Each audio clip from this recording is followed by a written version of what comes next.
ഭക്തിയാണ് വിഷയമെങ്കിൽ വ്യക്തിയധിക്ഷേപം വേണ്ട എന്നാണ് അദ്ദേഹം ചൂണ്ടിക്കാണിക്കുന്നത്. ഭക്തിയാണ് വിഷയമെങ്കിൽ വ്യക്തിയധിക്ഷേപം വേണ്ട. ഭക്തിയിൽ പറഞ്ഞതല്ലോ ഈ വ്യക്തിയധിക്ഷേപം. രാഷ്ട്രീയമാണ് എങ്കിൽ പോലും വ്യക്തിയധിക്ഷേപം പാടില്ല. വ്യക്തിയധിക്ഷേപം വേണ്ട. നമുക്ക് ഭക്തി ആയാലും രാഷ്ട്രീയമായാലും വ്യക്തിയധിക്ഷേപം വേണ്ട. ഇത് രണ്ടിലും പറഞ്ഞിട്ടില്ലല്ലോ വ്യക്തിയധിക്ഷേപം.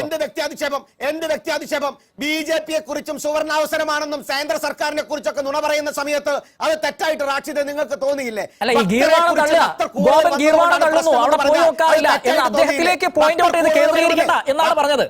അദ്ദേഹം ഉന്നയിച്ച കാര്യങ്ങൾക്ക് മറുപടി പറയാം, അതിനൊന്നും വിഷയമല്ല. എന്താ സംശയം? അവിടെ അടിസ്ഥാന സൗകര്യങ്ങൾ വെള്ളം കൊടുക്കാതെ ഭക്തർ കുഴഞ്ഞു വീഴുന്നുണ്ടെങ്കിൽ, അത് കൊടുക്കാൻ പ്രാപ്തിയില്ല എങ്കിൽ, അതിന് മുൻകൈ എടുക്കാനുള്ള തീരുമാനങ്ങൾ കൃത്യതയുള്ളവർ എടുത്തില്ല എങ്കിൽ സംശയലേശം എന്നെ അയ്യപ്പ ഭക്തർ അത് പറയും. അതിനകത്ത് ഗോപന് വിഷമം ഉണ്ടായിട്ട് ഒരു കാര്യമില്ല.